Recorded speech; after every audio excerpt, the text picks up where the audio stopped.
Well, good evening, everyone, and thanks for joining us. I think most of us are here now. So this is another one of our online talks. We're probably getting a little bit too used to doing them online. And in a lot of ways, that's what tonight's all about, with the pandemic still going on. And lots of people have found, well, more people than ever have found the navigation a valuable local resource when other forms of exercise and recreation haven't been available. If you have a question for one of the panelists who are talking, you could either drop it in the chat or wait, and we can take a few questions at the end of each panelist's mini talk. And then at the end, we'll open everything up for a general discussion.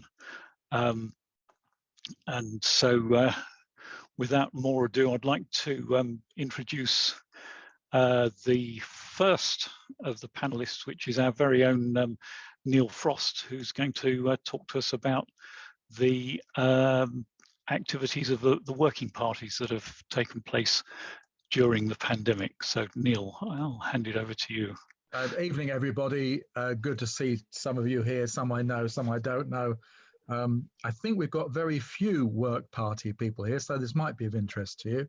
And I've got a sort of excuse for roaming wherever I want to, actually, because I've been in the mountains of North Wales for nearly all of the last 14 months. And we had different lockdown restrictions there than we had down in England. So I'm not sure if what I'm about to describe counts technically as during lockdown in England. Because it might or might not be. But it's definitely about my experience during the pandemic, when I've come back to the area to take part in the Chelmsford Canal Trust Work Party work on the navigation. So what particularly impresses me and sticks out for me is how up for it so many of our work party volunteers are.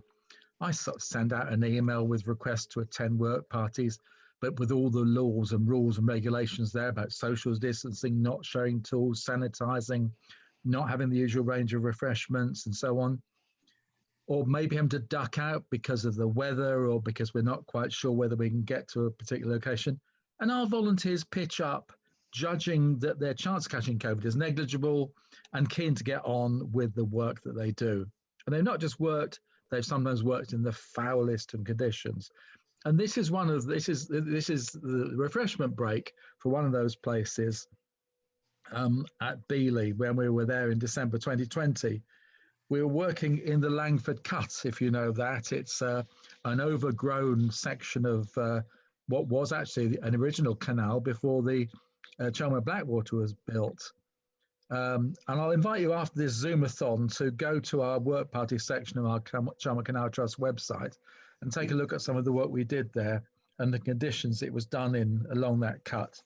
And some of you here might know the area and know how challenging it is.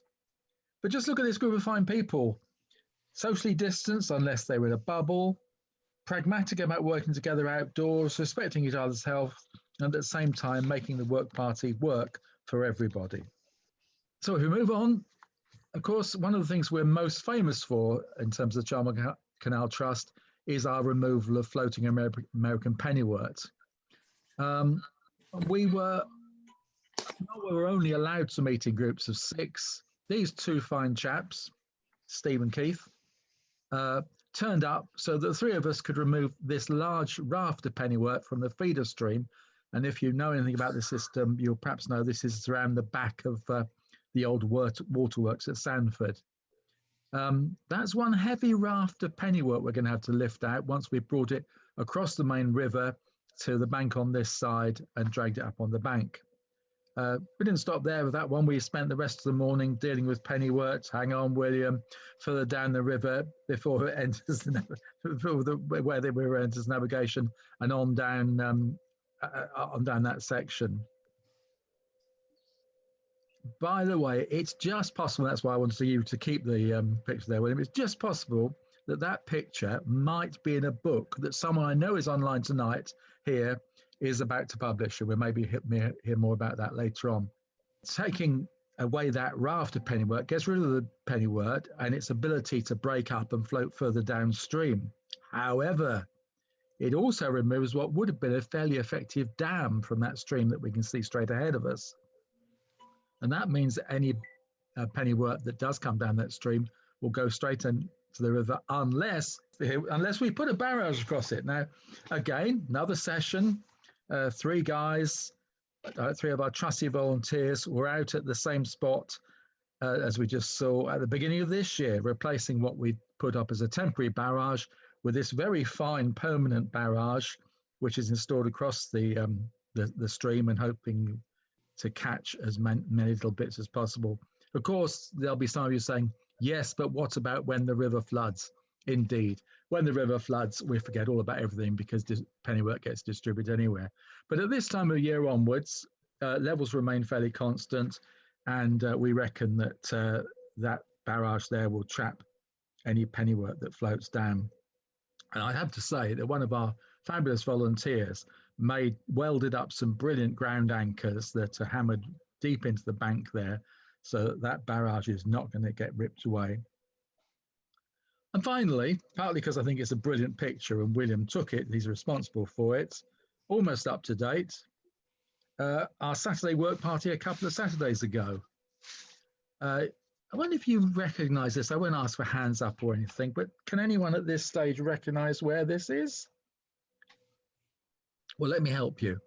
The bridge, sort of fairly near the bottom, is the bridge that takes the road to Malden Golf Club over the navigation. Just in front, in other words, more to the bottom of the picture, you might be able to see the floodgates there. Up over to, well, in the middle of the picture-ish is Beeley Lock. There's obviously a stretch of water up to that, the outlet from the lock down across the big weir to that bridge. And going up to the right is the Upper Blackwater. And I have to mention at this point that we were asked by William to include anything we'd found out or was unusual or anything. I only found out this very recently. Apparently, Essex and Suffolk water abstract more water from the Blackwater than they do from the Chelmer. I find that a bit surprising because if you go and stand by the Langford water intake on the Chelmer, there's a massive amount of water goes in there. So to know they take even more water out of the Blackwater is quite surprising. But I just want to use this picture as my last picture to refer to our last but one work party, tipping down with rain. The volunteers on this work party had turned up knowing that we might not even be able to get to where we wanted to get to, and they might have to go home again, but they were there. And can you believe it? They made me drive the workboat under a chain across the river with a sign on it saying, no boats past this point, or something similar, and navigate further up the private fishing waters so that we could then walk around a private field to a large pond on someone's private land to remove huge amounts of pennywort. But fear not, although we might seem a little bit buccaneer about that, we know the laws of trespass, we know we weren't doing any damage, and we know that pennywort is an invasive weed that has to be removed. And by removing it, we've stopped any coming down the Upper Blackwater there and finding its way into the Long Pond.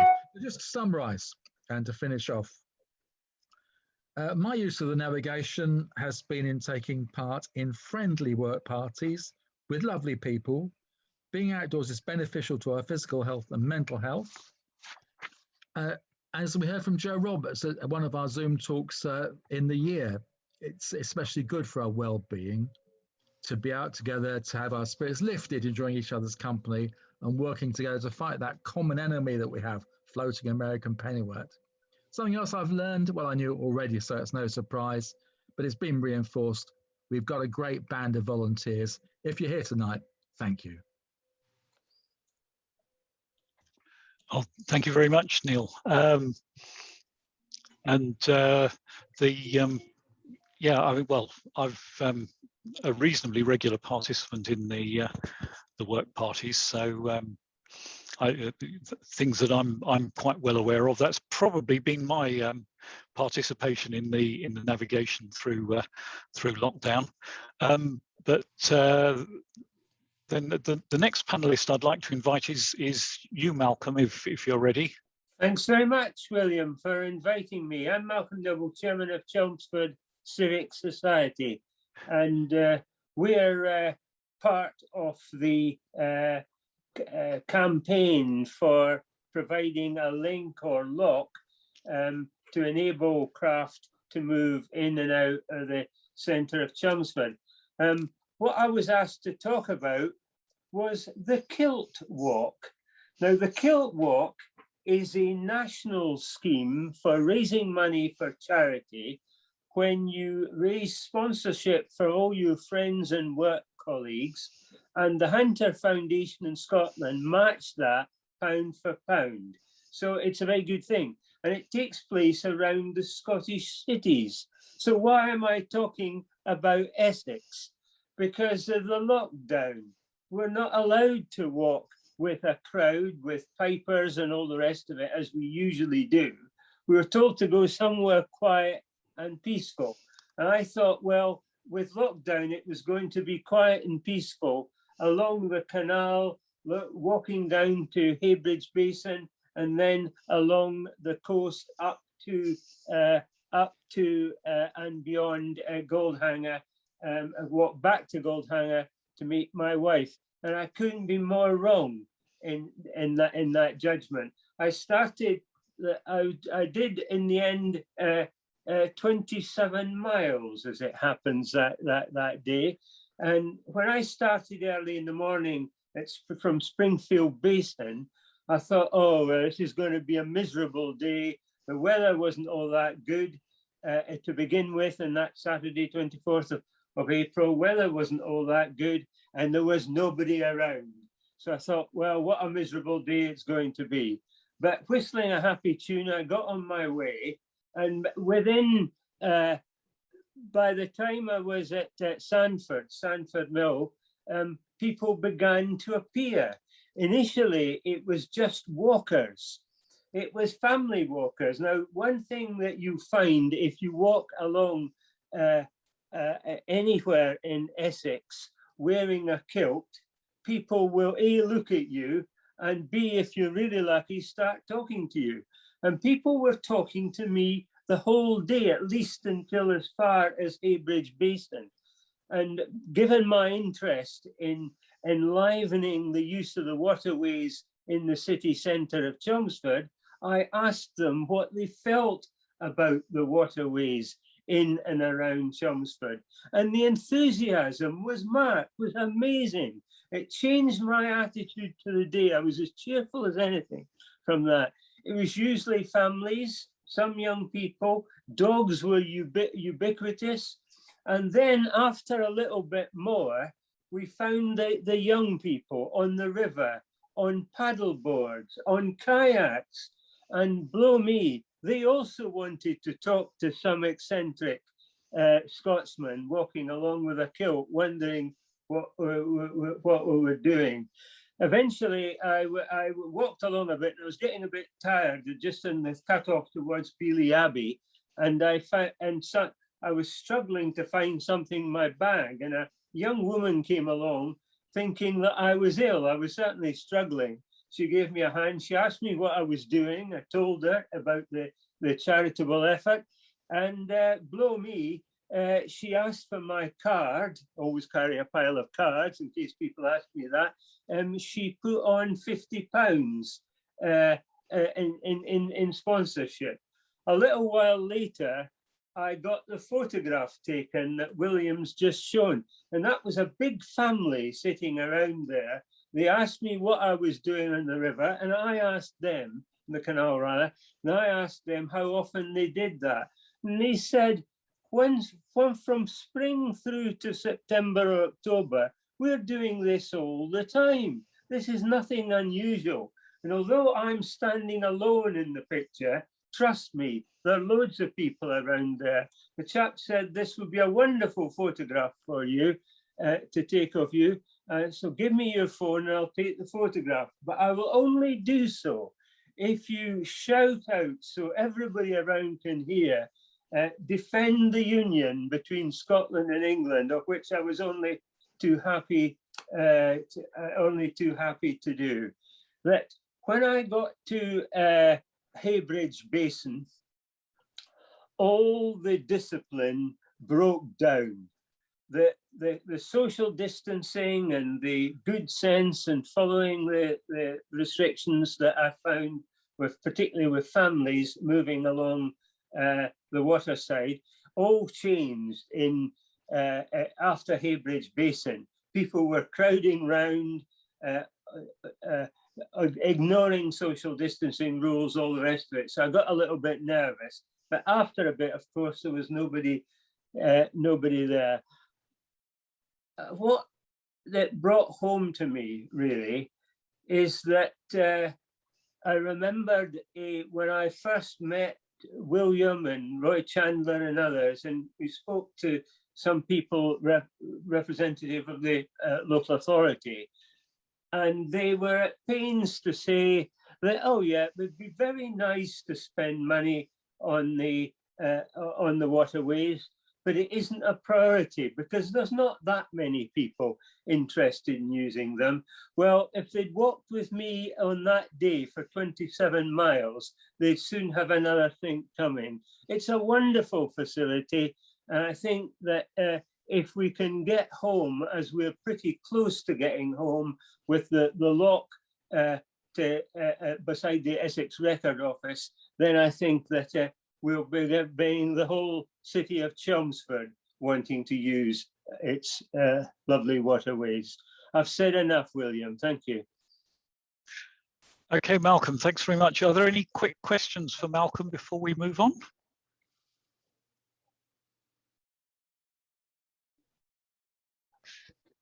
No, okay. So the next panelist that I've got down, Jackie Carr, are you in the meeting, Jackie? I am, William. Yeah. Okay, over to you. Oh, bless you. Thank you so much. Good evening, everybody. Thank you again, William, for inviting me to speak.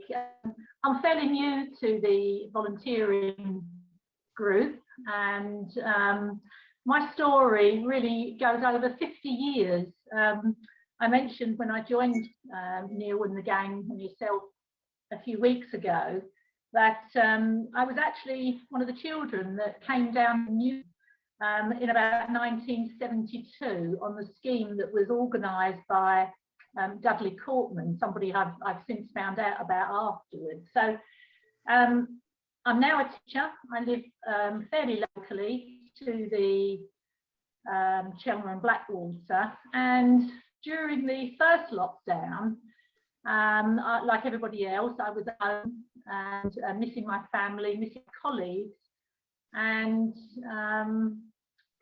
I was cycling, doing some cycling actually down at Southend Seafront.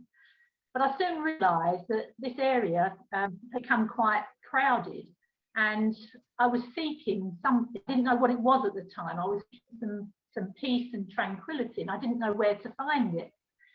So looking at my Ordnance Survey map one Sunday afternoon, I decided to make a trip back to Paper Mill Lock, to walk down to Hoe Mill Lock as well, because I was due to return to school on the 1st of June, and I felt that I needed to build up my self-confidence before I could go in and face a class of key worker children. You know, it's quite difficult to do that. So off I toddled, walked down the mill, and I thought, right, that's great. I'm going to find all the flora and fauna, you know, enjoy the day down there, and saw some butterflies, birds, listened to bird song, swans and ducks as always. And I realised what it was that was bringing me to the water, and you've got that lovely photograph, William, thank you. And for me, this is some tranquility in the reflections in the water, which was quite unexpected. I really wasn't expecting that to sort of hit me. And really standing still next to the water, which is quite possible because everybody is so respectful. All the canal users are respectful of everybody else. They'll interact with you if you want to. but equally they'll just nod and walk on if you don't want to. What I particularly enjoyed walking along the side there, it was the towpath, because walking on the towpath took away any responsibility that I needed to have watching where I was going, because I knew I was setting off in one direction, and that in turn allowed me to use all my other senses. So, you know, the smell, one thing I did that came back to me after 50 years was the smell of the water, and I can't describe it. It was a bit like coming home, is the way I can describe it. And as I say, one of the things I tend to do when you're leading a really busy life, teaching, and I do lots of activities, lots of sport, is I find it really difficult to actually stand still and be calm. And by looking at the reflections, I was able to practice some mindfulness meditation just quietly on my own, which is something that I'm really keen to develop. And I know that a lot of people have found solace in meditation as well. So for me, it just dawned on me as I was there. And again, in the second lockdown, I took a walk from Beeley all the way down to Heybridge Basin in the late afternoon. So again, the shadow sun on the canal were completely different, and spent the afternoon.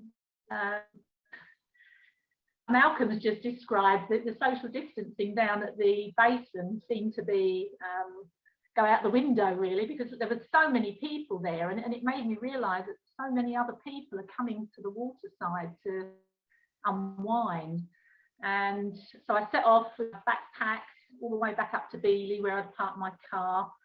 And by the time I got home, and I realised I'd had about 5 hours out in the fresh air. But I think it's given me the confidence to face some of the difficulties that the teaching profession and certainly the workers in the NHS have faced. Really just giving me that inner self-belief. And I'm so grateful to it. And I'm so grateful to the welcome I had from the volunteers as well, and really hoping to join them alongside that canal a few more years. So thank you. Well, thank you very much, Jackie. Are there any questions for Jackie before we move on?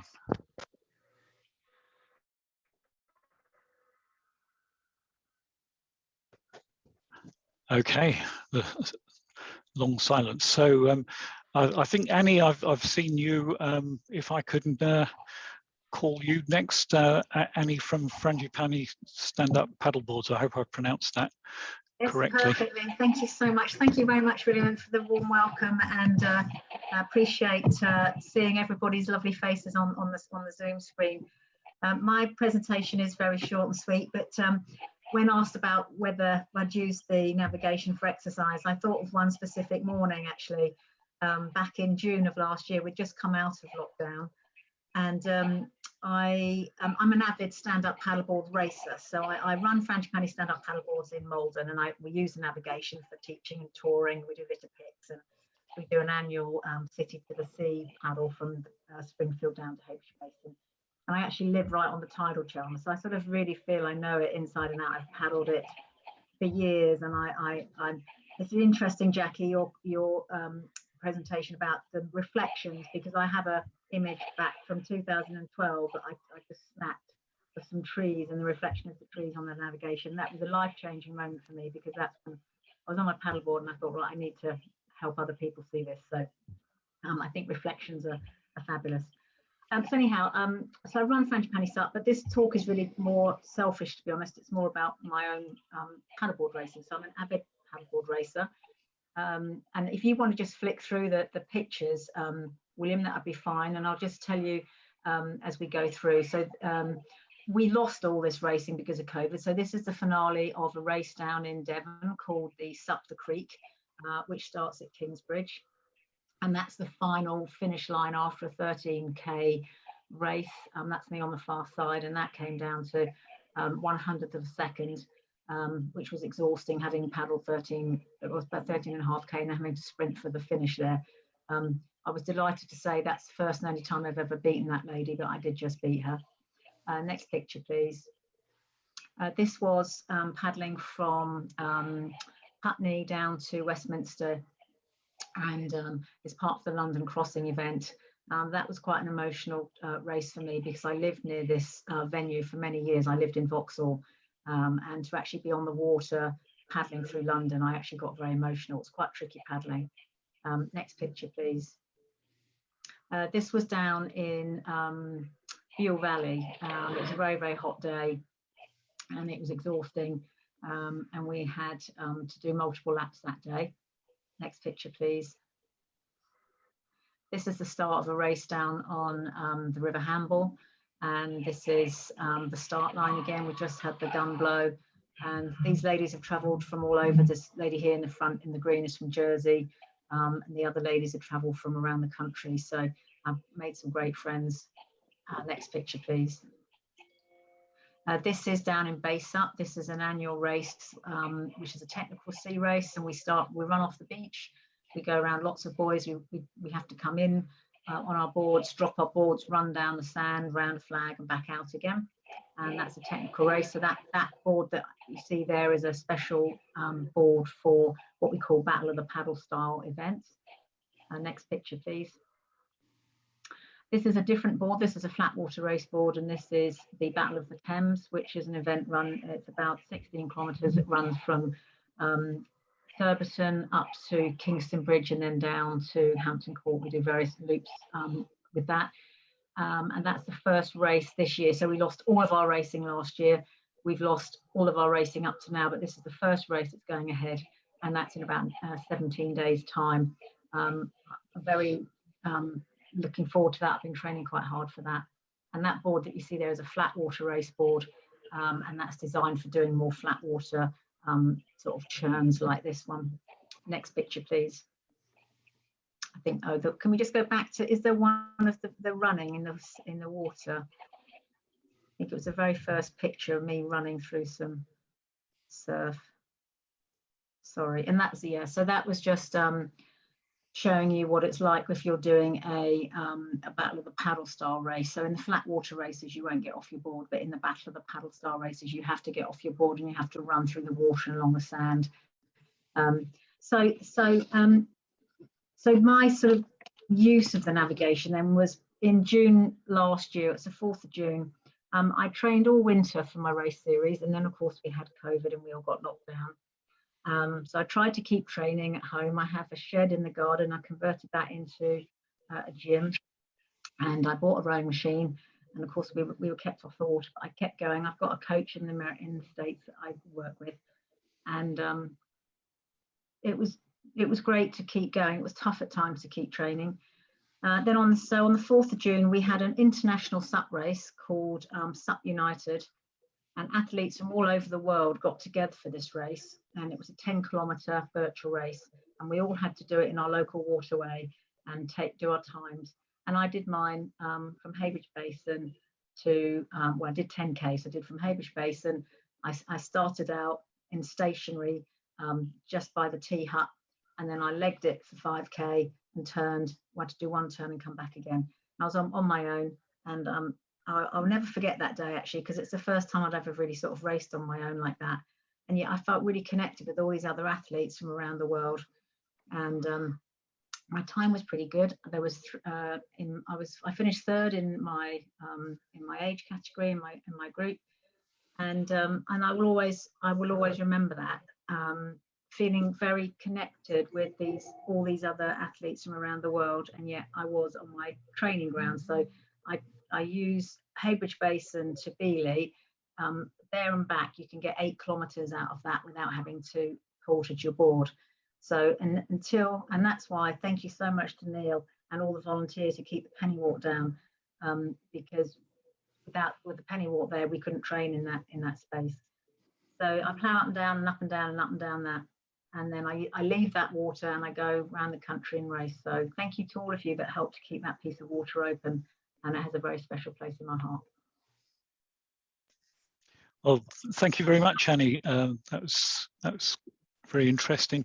And we had a question in the chat about when our next Chelmer Canal Trust work party actually is. So I suppose actually before I go on to that, are there any questions for Annie from the floor? I'm getting too used to the long silences, but there must. Not William, it's Neil. Sorry, I put my video on. Not so much a question, but a comment back to Annie, and thank you for that interesting talk, Annie. But the Annie I know, it seems to more casually paddle up and down the navigation, not racing. I've seen you as a different person tonight, Annie.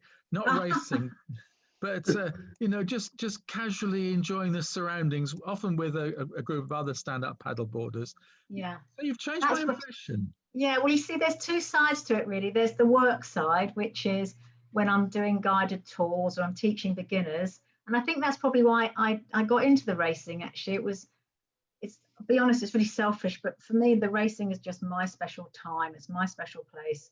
I spend so much time, which I don't begrudge at all. I love it, helping other people to paddleboard and encouraging them and running courses and guiding people. But that's quite a lot of time I spend on my knees, or it's quite slow. So for me, I love the racing. It's just my special place. And so, yeah, you probably haven't.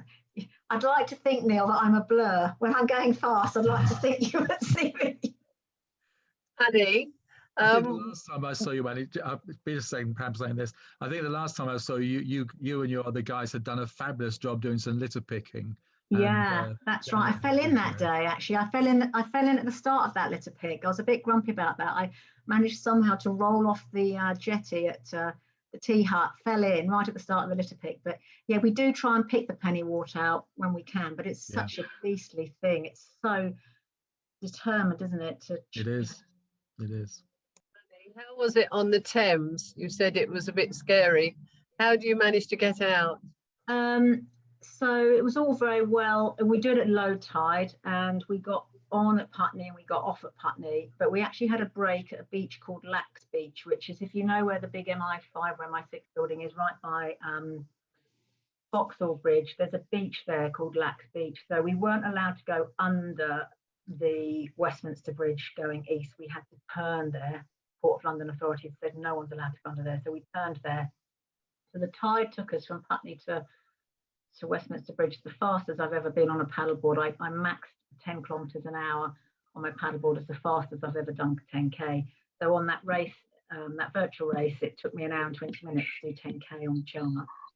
But when we turned to go back to Putney, the tide was really, really strong. So we sort of paddled hard to Lax Beach, had a break, sat on the beach there, and then just let the tide do its thing, and then we went home. What was scary was the noise. I mean, it was such a noisy place to paddle. It was quite intimidating because London was all around you, and you could sort of hear it. And the helicopters were coming on and off Battersea helipad, and they were coming quite low, and that kind of spooked me as well. But I didn't fall off that day. I didn't want to because of the water quality, so I took it steady. Well done. Before we, Carrie. Yeah, hi Annie. Hiya. Yeah, I've never seen so many paddleboarders on the Chelmer ever, and lockdown definitely increased the sales of paddleboards in Essex. Yeah. I'm a kayaking angler, so I kind of spend every spare minute I've got on the Chelmer myself fishing it. One thing I've noticed actually with paddleboarders is a lot of them are going out without any PFDs. What's your advice on that? So I can tell them. I caught you. I missed. Did you say you're an angler? Yes, kayak. Yeah. I've actually got a kayak, so I spend most of my time kayaking, I guess. Do you angle with one of those long poles, or is it a short? I've got various fishing rods for various different species. But the patience of you guys, I don't know how you do it. I don't know how you do it with all those people going up and down. I went past through a fishing match, and they were pulling their pole, and I was just thinking, you've got such patience. The answer to your question is, we teach beginners in personal buoyancy aids, and we recommend people wear personal buoyancy aids. More experienced paddlers on the Chelmer, you'll probably see them, they won't. because it's a reasonably safe environment.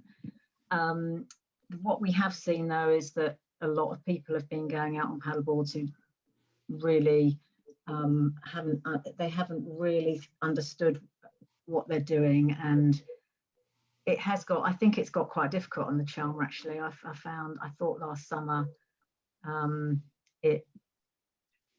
was a bit sad actually with it all, to be honest. I did a bit of soul searching, thinking, you know, did I contribute to this? I probably did at some point, because we set up in 2013. But it's everybody's opportunity to use the water. I think most people got on very well. I mean, on the whole, I think people got on well. I mean, I was really impressed with the fishermen's patience. I mean, I messaged the Malden Angling Society one day and just said, you know, you guys deserve a medal because you were so patient. I don't know how you did it. I mean, to be fair, like I say, I mean, I spend most of my time, you know, actually on a kayak fishing. So for me, you know, it's like I'm getting on the water, but I can also see from my kayak and what the information is telling me how cold the water is, and these people, you know, they don't realise what it's like to actually fall in. And I've actually found from my Garmin, you know, there's some parts that are 12 foot deep. It's a really surprising deep section. I think, you know, generally people don't realise about the Chelmer. No, they don't, and I think they don't realise about water. Paddleboarding is a really easy thing to do. You know, you can get to grips with it, especially if you have a decent lesson. You can get to grips with it in a couple of hours. And so a lot of people are coming to it without any water sports experience at all. They don't understand about cold water shock. They don't understand about wind, tide, flow, entrapment, you know, hitting their heads. I mean, they really need to be going down to their knees within 2 boards length of any hazards. So yeah, it's a difficult thing, but I think we just try and do what we do. We just try and do it well and safely, and you know, we just have to sort of. Can I just add? I mean, despite the fact there are very few deep places, the vast majority of the Chelmer and Blackwater navigation, you can stand up in it. I'm going to butt in a little bit. Sorry, Annie. Hi. Hi, I am. Oh, good. Thanks. I'm an avid open water swimmer. Sean, sorry. Another person. I think I got you on video one day. I think you did. So I've been swimming in the Chelmer for some years, and similarly, obviously since lockdown, open water swimming has boomed like paddleboarding. And to the point I've kind of taken a step back from it because I feel like people are being unsafe. I am a competitive swimmer through and through. I do 5-kilometre open water swims as a race. I do them around the coast, I do them in lakes, I do them in rivers, and they're usually organised events that I attend and swim in as a competition. You know, I'm doing a 5K race in 1 hour 15 minutes, 1 hour 20 minutes, depending on what I've eaten the night before. And so when you see me ploughing up and down the river, especially the fishermen, I'm sorry for getting in your way. Paddleboarders are great support for swimmers. We're always looking for paddleboard support. And I have taken up paddleboarding. Sorry, in lockdown, that was me. I was one of those. But just if anybody does have any questions about open water swimming, I know Kate is also on the message. She's got a video off at the moment. She's also an open water swimmer who's also on the call at the moment. I know there is some taboo about people swimming in the Chelmer. And so while I've got the board here, is there any comments to be made to swimmers that I can pass on to them?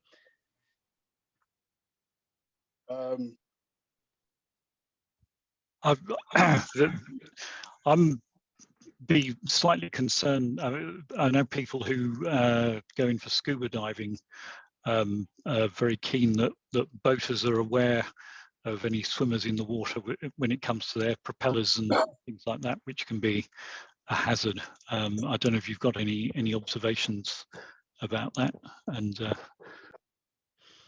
in terms of swimmers in the water, most of the swimmers I swim with and that I have swam with wear tow floats, which are great big luminous buoys that they tow along behind them, partly to keep their phones and keys safe, partly for visibility, and also something like a flotation device. If they do get into difficulty, they can hold on to it as a flotation device. When we do have boats coming up and down the river, we are always keeping away from them, and we tend to also swim, from my experience, in areas where there are fewer boats. I tell everybody I swim with to keep away from Paper Mill Lock itself because it's heavy on boat traffic. And also when you do get the boats come up and down, A lot of them are putting out a lot of fumes, which when you're at water level, literally in the water, it's not pleasant to have those fumes in your face. Yeah, was it Sean who had a question as well? Somebody. No, it wasn't me. It wasn't me. Charlie, can you? I think you put out a question, and I wasn't quite sure who it was to. I think it was a generalised question. If anybody had any comments about open water swimmers in the Chelmer, I think there's a few people that have unmuted themselves. Hazel and Irene, I can see. I just wondered whether there was anywhere you would recommend that is good for open water swimming. There are lots of places, and I would suggest going onto Facebook and finding a group of people to swim with to make sure it's safe. Yeah. I'm not going to sit here in a public meeting and suggest where you get in and swim, because I think you ought to be doing it with other people for your own safety. I agree completely. Yes, definitely. Okay, thank you. No, that's fine. Hazel, your first session's on Sunday morning, don't worry. Yeah, I have fear it may be, Neil. Hazel, there's a lake right next to Chelmer, isn't there? Church Road. Tri-Farm. Yes. Tri-Farm is an amazing safe place to go. They have lifeguards. They have 2 lifeguards on at Tri-Farm all the time. You have to do a swimming test to make sure that you can swim proficiently in the lake before they give you a green cap. Yeah. And then you can swim when you've booked in. Obviously, you have to book in and fill in all the proper forms and things. Okay, and it's a great place to train. Annie also does her paddleboarding there. Right, I know what you mean, where they do the angling as well. Thank you. Charlie, forgive me butting in here. No problem. I'm a parish councillor for Langford and Alton. Yeah. And one of the problems we've had with wild swimming, obviously not something perhaps you do, but the wild swimmers are causing problems at Alton Church. Yes. Out to the river, camping on the graveyards, and it's causing a great deal of distress to people there. I mean, I'm a Langford girl. I'm not an Alton girl, but I've, as a parish councillor, had a lot of complaints about that, and I don't know what you would like to sort of say about that. Okay. I have swum out of Alton, out of the church bit, and it was because it was safe at the time. It was recommended to me, and we did as much we could at the time to respect it. We went out of hours. We weren't there when there was church services or anything going on, but it has since been fenced off, and we now cannot get to the river from there. I have heard a lot of people in the community tell me that it was overrun with people picnicking in the graveyard during peak hours, and even going when there were church services and weddings and things on, which I think is absolutely obscene, completely disrespectful to the church. And I think they have done the right thing by fencing off that access there. Unfortunately, to those of us who were using it respectfully, as a church-going person as well, I was very much like, this is a lovely spot. I can actually respect my religion at the same time as going for a swim. But now it's not something I can do. I mean, I think historically, given the site, it was probably used for baptisms and things, which is which is why it was a safe entry point, because as you step down, there was a nice platform underneath. That's right. Which is why so many people enjoyed using it. But I think, given the booming popularity of wild swimming, I think it's the right thing for the church to have done. And I hate saying that, because it was such a beautiful spot. And actually, the church hates doing it. Yeah. Because we know that most of the people that go down there are, like yourself, respectful people. The problem was a lot of people were using the graveyard as a toilet as well. Made an awful lot of problems, local people. But we do understand. And the problem is, we had one wild swimmer who said, well, shrouds have no pockets, which we found quite offensive anyway, because that's not what it's about. It's not about money. It's about respecting people who are buried there. And you obviously have that care and concern. And I'm sure all of your friends do as well. Yeah. It's a shame. It's a shame. It's a shame it's had to happen. And I think many people who were in the swimming community locally who were using it in a respectful way felt it was a shame. But I also believe it was the right thing to do. And, you know, it's a huge decision, because so many notices were put up for so long. Yeah. But with the boom over lockdown, I think, unfortunately, it was, you know, it had to come to that. Well, unfortunately, as I say, I'm on the parish council of Langford and Alton. During lockdown, a friend of mine in London sent me, during lockdown, a newspaper article from the Evening Gazette that said the best place to go for wild swimming out of London is. Yeah, oh, absolutely. It's also in a book. It's published in a book as well called Wild Swimming Spots. It was dreadful. But also it was on Google Maps, and actually they've changed the pin on Google Maps to further down the road at Hoe Mill, which isn't quite as nice a spot, obviously. But somebody had changed the pin, and I think actually last year the pin got deleted entirely on Google Maps so that it wasn't coming up in that area at all. Right. Well, I'm sorry you've had your swimming disrupted, because people like you are very welcome, of course. All right, we find other secret spots, Irene. Ah. Well, good luck to you, I say. Thank you. Okay. If we have actually got one more contribution. So before the meeting, I'd circulated, and I know some of you read the article from Jenny Ball, and she wasn't actually able to join tonight, but I did earlier last week recorded her contribution so that we could hear what a short version of her trip as well as the article. So if everyone's happy, I'll just share that. So I had been planning to do the kayak the full length of the canal for some time, and during lockdown I had a career change, not because of COVID, it coincided, but it meant that I had a bit more time during the week, and as I'm sure everybody will recognise, the weekends the canal was a busy place to be last year, which is great in many ways, but there's nothing quite beats having the canal as much as you can to yourself, being selfish. So, and also just the sheer mechanics of carrying a kayak around 12 locks and so on, the fewer people around, particularly in a COVID scenario, the easier that is. So it was a sort of a Thursday in September when there was still enough warmth and still enough daylight, and my other half very kindly dropped me off in Chelmsford, and so I had the whole day on that particular day during the week, and I thought, right, this is the perfect time to do the whole day, and the weather was just beautiful. It was bright sunshine, very little breeze, and it was stunning. And it was only really as I started to get closer to Heybridge Basin, and I knew when the high tide was because I'm a dinghy sailor, so I sort of pay attention to these things.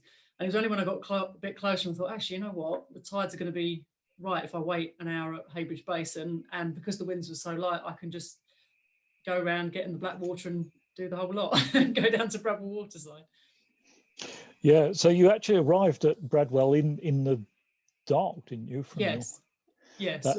Which I wouldn't recommend, but one of the things I'd forgotten, I'd done a lot of quite a sort of long distance dinghy sailing in the summer, and one of the things I hadn't sort of remembered is just how quickly it gets dark between sundown and proper night time at that time of year, because it was obviously a bit later, and I'd briefly called in at Marconi Sailing Club, which is where I'm a member of, and then I sort of looked at the light and I thought, I've got time to do that, and I had the tide under me, and I had, breeze there was behind me, so I had everything in my favour. But as I got off Thurslip Buoy and it was dark already, and I was like, well, I'm not going back now. And there's enough navigation lights along that stretch of the river that I was familiar with.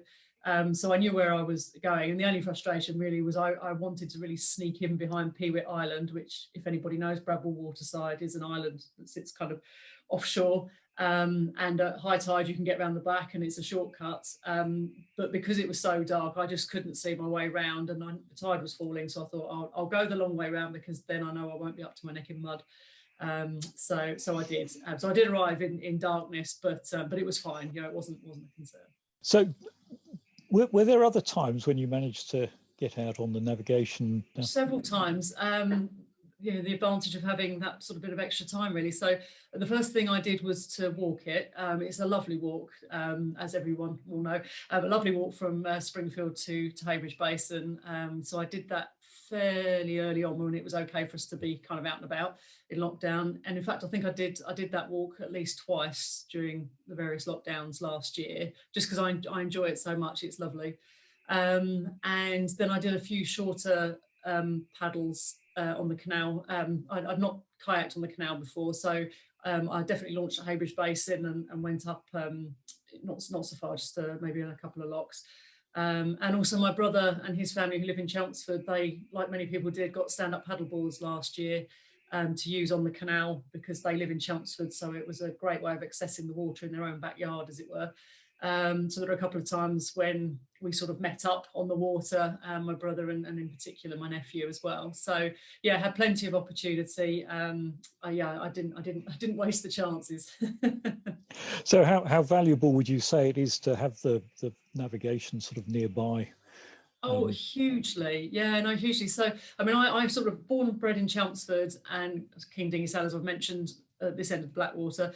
So I didn't really I didn't clock that you could kind of walk the whole of the canal or travel the whole of the canal until probably only sort of 15 years ago or so. And I'd never sort of walked along the Meads or anything like that, but no, it's a huge asset. You know, it's accessible in various places. That's challenged when there are lots of people with cars and so on, which we all appreciate. But it's very accessible. It's a fair, you know, it's a pretty safe waterway for those on it and by it.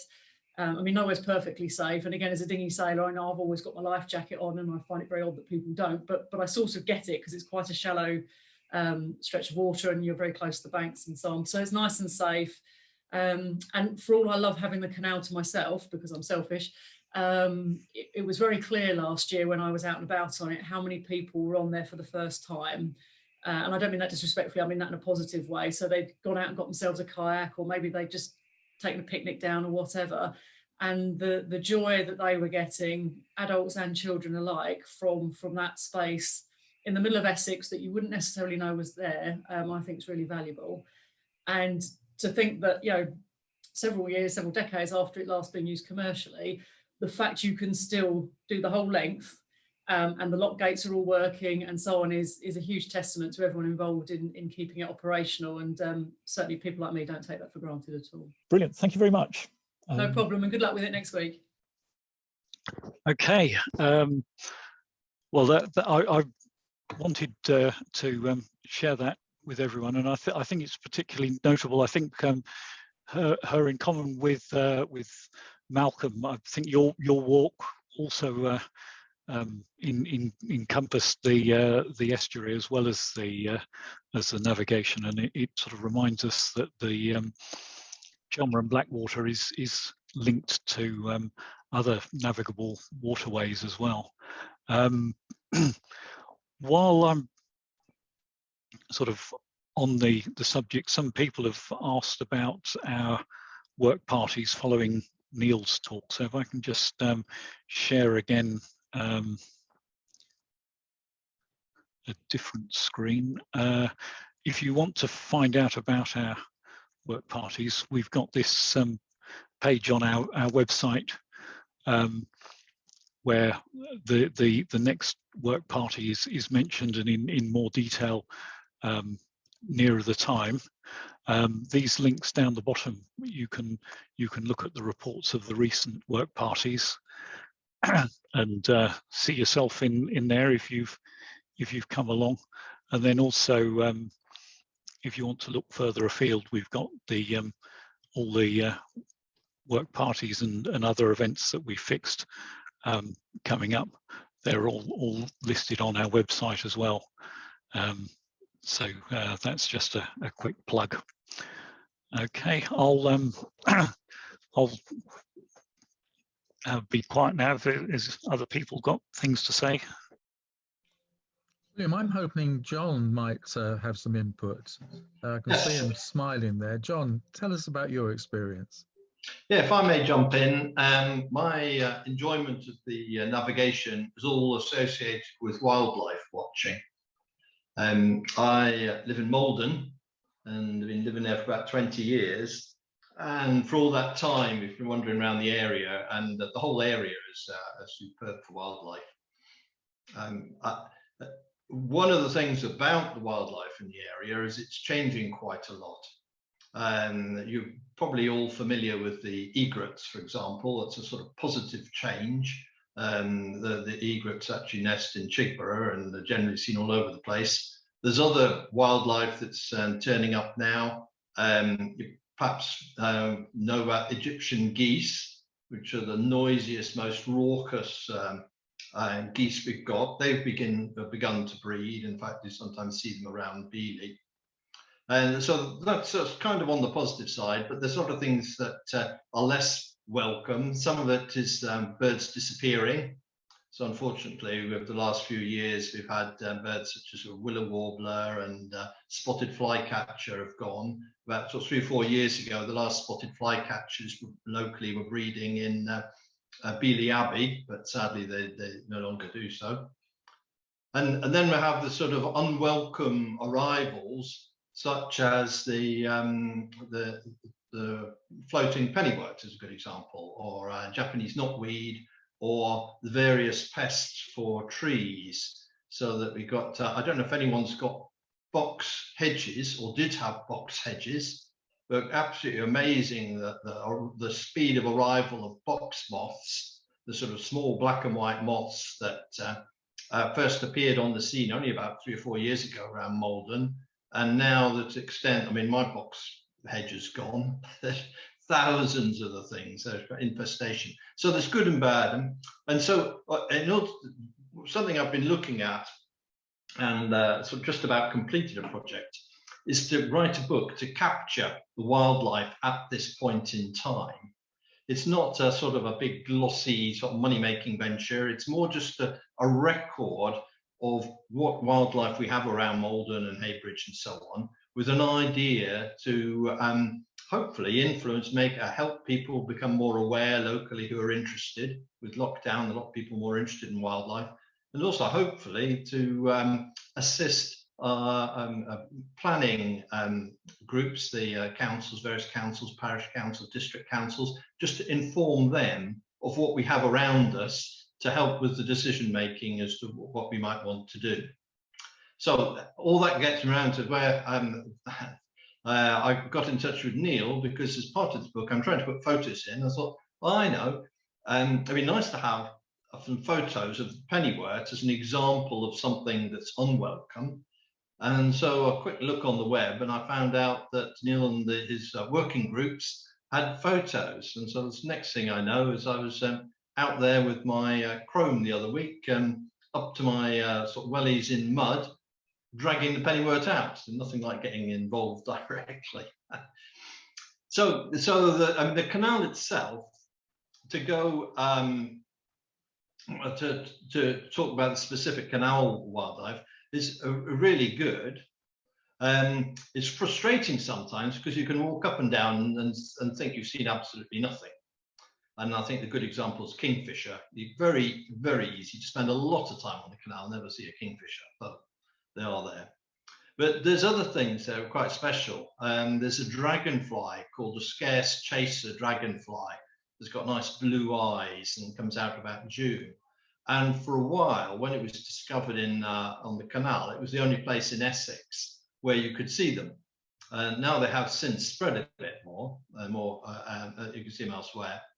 Other things that we still have nightingales along the canal. In fact, a reward for some people who were on the working party last week was there's actually a distant nightingale sort of singing against the wind that was there. So that was good. So there is plenty to see, and there's sort of 2 particular species. Now I don't know if this will work or not, because I just sort of pulled out. I wasn't sure I was going to be speaking today, and I hadn't really got anything prepared.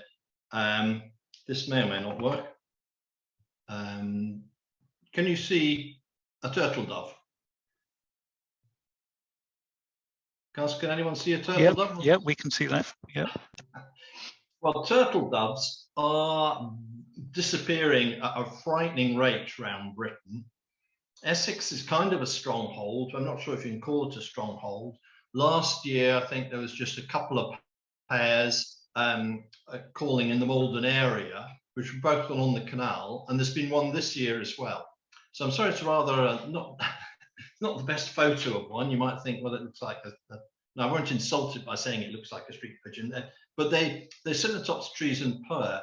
And this photo was taken a couple of weeks ago at Langford by where the new treatment, whether there's a big sort of engineering works. You probably know, people on the call may know the technical term for that. But there's where the big sort of concrete inlet outlet for the waterworks is, just opposite there. There's some trees and there's a turtle dove. So it's important. The canal is very important as about the last place locally where we're still getting them. And the other species, which is kind of more positive because it's been seen more often. Let me see if I can get this on board. This another species almost impossible to see, but just to show that they do exist, this is a couple of otters. And actually took this. I think we're still seeing the turtle dove. If you wait, perhaps it'll come through. Does that look like an otter? A pair of otters, actually. Yeah, a pair of otters. And this was actually a photo taken at Chigborough, and about a fortnight ago, and it's really sort of the first time I've ever seen them around here in daylight. And it was just sort of I think what it was, this is a male and a female, and they were distracted from other things by the interest in creating a family. So that's why they were behaving in daylight. But they are seen. I mean, it might be interesting another point in time just to find out who around the call has been able to see otters on the canal. I certainly have seen them myself, but when I've seen them, I've had to go about 10 o'clock at night and just sit patiently, and may get an odd sighting of one swimming by. So a lot of wildlife, and that's what I've enjoyed from the navigation over the years. There's various different groups of animals, and in fact, something I was discussing with Neil. I mean, I've just rattled through a couple of things now. With a bit of time, I could certainly put together a presentation if people are interested, and just give people a more thorough talk about the kind of birds, mammals, insects, and so on that go up and down the navigation and use it. I think that would be a lovely idea. I really think that would be very interesting. And that might even be something that I could, maybe talk to you about to do for our paddleboarders as well, because we're often spotting things, and that would be great. Oh, yeah, Annie, we got him first. We'll fight over him. Yeah.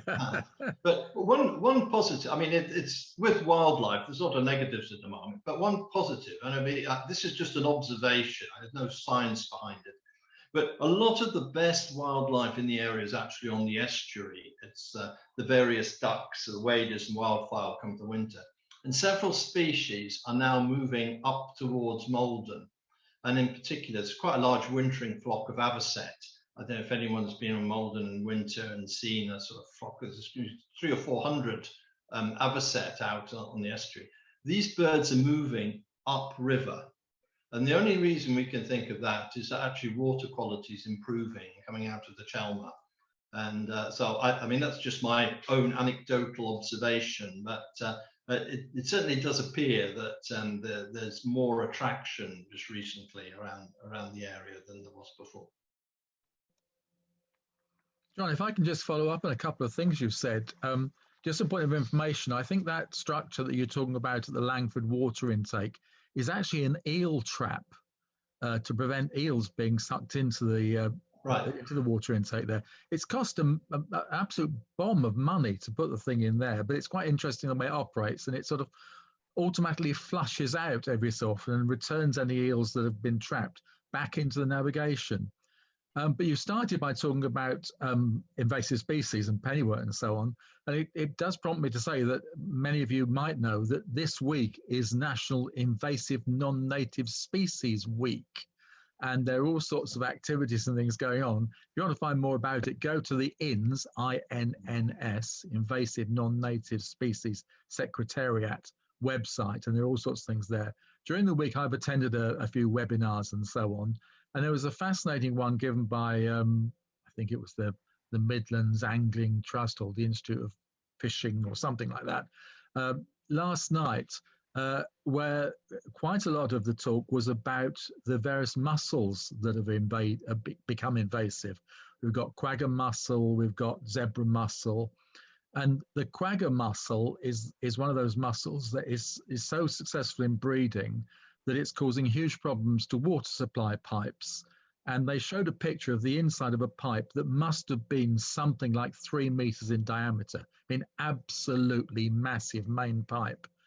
And they'd had to drain this pipe out because over half the depth of it was full of mussels. Half the depth of an 8-meter pipe. Was that on the Chelmsford? 3-meter pipe. That's not on the Chelmsford. No, that's up in the Midlands somewhere.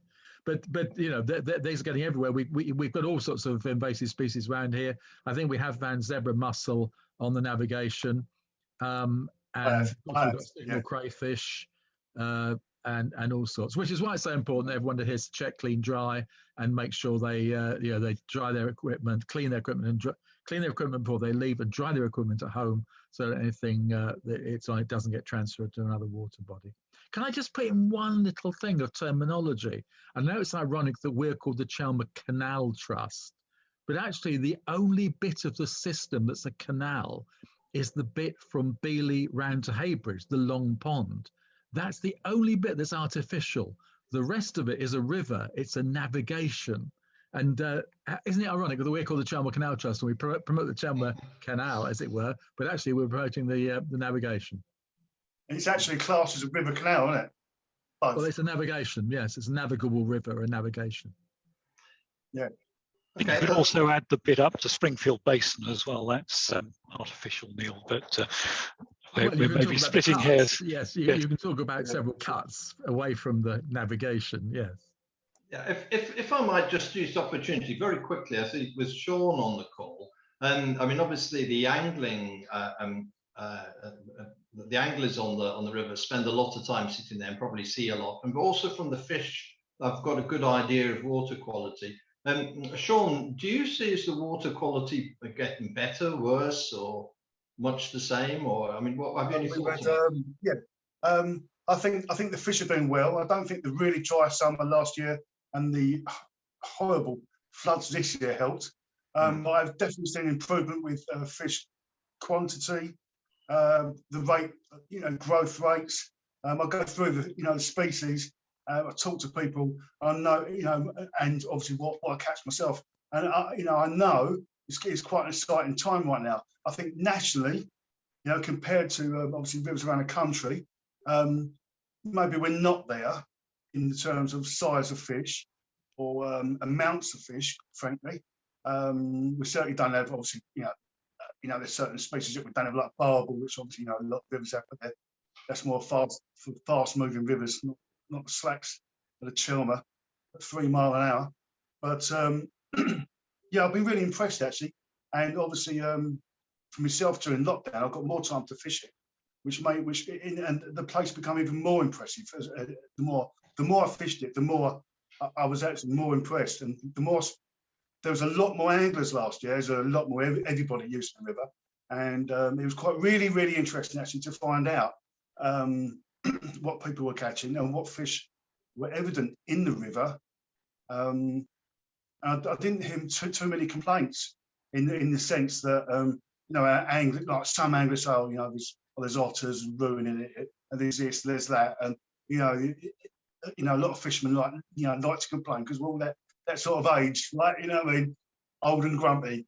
But I didn't hear too many complaints as such. For me, I think it's a fantastic 13 miles fishable river. It's brilliant, and it's certainly I can go through the species. And the only one I guess would be the eels. I'd like to see more of those come up the estuary, and obviously you've got the locks, but I would imagine they'll be able to get up the locks. They're not actually watertight, are they? As such, I should think there's gaps in to come up. So yeah, but I know that eels obviously have been close to the or on the red list, and they're critically endangered. But obviously, I think that situation changing nationally. I know pike that personally I'm very interested in. I know that they're doing well, and I think if pike are doing well, and perch. I know there's some fantastic perch on the river. You could say that, you know, if your predators are doing well, then you can say that you've got a pretty healthy fishery. That's how I look at, you know, the scheme of things. The river's ever changing with its 4 seasons, and you know, you see the fish going here, then they go there. It's a real whole system. It's a fantastic system, and it's really just coming awake now. And I feel that this year, especially with the temperatures coming on slowly. Obviously, last year I think we were sitting in about 75 degree, 80 degree heat right now. So it's not like that this year. I think that could be good with the spawning. So you've got this, obviously this spawning going on now for predators. First lord pike maybe in late February, March. I saw some double figure temperatures then, but as I say, it hasn't been too hot, it hasn't been too warm. I think the eels would have been slow to come out, and eels do target spawn. They are one of the first few fish on it, so to speak, and we'll try and use that as part of their diet. So I think, and from what I gather locally around lakes and whatnot, you know, eels have been slow to wake up from, their winter, their little winter sleep or rest that they have. So yeah, I can see good things really for the fish as a species on the Chelmer. It's really quite exciting, actually. I know. Yeah. So yeah. We've seen, I mean, on some of the work parties we have had, when we've taken the pennywort out of the boat, there've been a whole load of eels in the bottom of the boat, which we've then released back again into the water. I mean, it's not every time, but just occasionally. So they come and go. Well, William. The eels that we find are all about the navigation, not just at the bottom end. So they're certainly succeeding, and there's lots of them at the moment. Yeah. So I was wondering if it might be nice to have a presentation from John and Sean at a later date, maybe with pictures of the different animals and fish. I think it'd be really interesting. We're one step ahead of you there, Nanny. We'll be. Sorry, can I be a pain in the arse and put at this point that one of my things as a parish councillor is I also do the newsletter. One of the things on our new newsletter, the Langford and Alting Parish Council, is that there is a new safety net for eels. The Essex and Suffolk Water Company have decided that the grill they used to have was too wide. It took in too many things, and they are now narrowing it down so that the eels do not get caught up in it. So hopefully there'll be even more eels let out into the rivers. Brilliant. Yes, that's what I was referring to, Irene. That's what they've installed at the intake at Langford. That's right. The so smaller size mesh and the eel trap there. Yes, that's what I was referring to earlier. So, is there anyone who's on here who's still waiting to tell us something? I mean, we've heard of a fantastic range of activities of different sorts of boating, paddle boarding, swimming, fishing, wildlife, and the working parties which Neil very ably organises every month when we're allowed to. I was just who's been shy and not Hazel?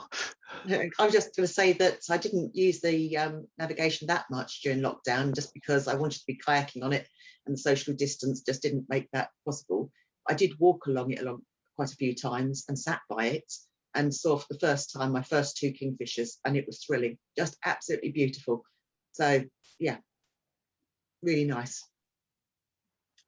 Thank you. Who else? There's someone on with a phone number, so I'm not quite sure what your name is. 7277508. Who's that? I mean, you don't have to speak if you're shy.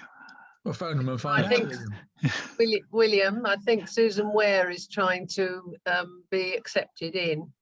I think she's in. She's in. Are you here, Susan? I mean, I'm here. Yes, thank you very much, Pam. I got in.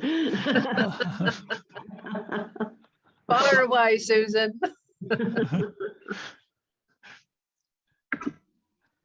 How have you used the navigation in lockdown, Susan?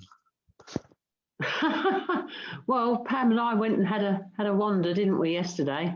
Last minute. We've used it, well, during lockdown, I went on the work party and found all the rubbish that was there from the people that had obviously picnicked at Holock, was it, Neil?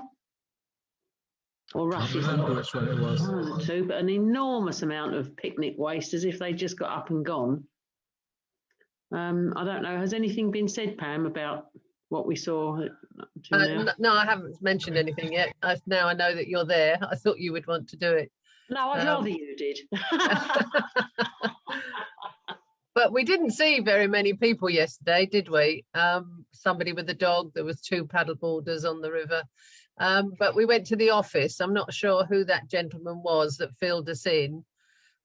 He was obviously talking about the amount of litter in the pandemic. Everyone was putting their towels down and sitting shoulder to shoulder on the canal bank, which seems amazing, but it was obviously quite dangerous. And one family, the children were swimming, and I think did he have a particular boat that didn't have brakes, and they were swimming in front of the boat, weren't they? Yes, he was on the work. And he had to shout at them because he didn't have brakes on the boat, he said. But the children were swimming around at the time. And they also had lots of pink flamingo floating things, didn't they? I'm not quite sure what they are, but I guess they look like a flamingo, do they? Plenty of those were on the river. In the absence of Torremolinos, they were treating it as such, I think. I did actually raise, I don't know whether it's ever been an idea, that it would be great now that we don't have an outdoor pool at Riverside, that we had a beach. In France, every lake you come across, every river, they put a beach and put sand in, renew the sand every year. And I just wondered if there's an opportunity to do that, possibly near Essex Record Office. Seems quite shallow there. But I just think it is such a, for children to have sand castles is good. But I know it's another thing to think about and another thing to pay for. But apart from that, I think you've probably seen my note. I thought in case I didn't get invited to say anything, the Chelmsford Arts and Culture Festival is on the 3rd and 4th of July. It's going to be a river festival as well, because we've got no dragon boat races or raft races. And they're resurrecting, it's the Arts Place in the Meadows. They're resurrecting the carnival. It's not been in my time, but apparently there was a carnival in Chelmsford. So that's being resurrected, starts at Admiral's Park on the 4th of July, but they cannot be on floats this time. Health and safety do not allow it. So it's going to be on foot. But if any children want to make headdresses or their outfits, just Saturday mornings at the Arts Place in the Meadows. If you haven't visited, it's really worth visiting. Okay. Just hope it's sunny. I'm just looking at the time, so we've been going for quite a while. Nobody's got any other burning things to say. I'm aware not everyone who's on the call has spoken, but I think we've covered a good range of activities of what we've been doing in the lockdown and the value that different people have got from the navigation in different ways. So I think it's probably time to wrap up, really. Thanks to all of you for turning up and bringing your contributions, or for the people who've just come along to listen. Thank you for turning up as well. It makes us feel like it's worthwhile putting these things on. Yeah, thank you all for coming. Thank you for doing it. Yes, thank you for doing it, William. Appreciate it. Thank you. Thank you, William. Definitely. Thank you. Thank you. Bye, everybody. Bye-bye. Thank you. Thank you. Bye.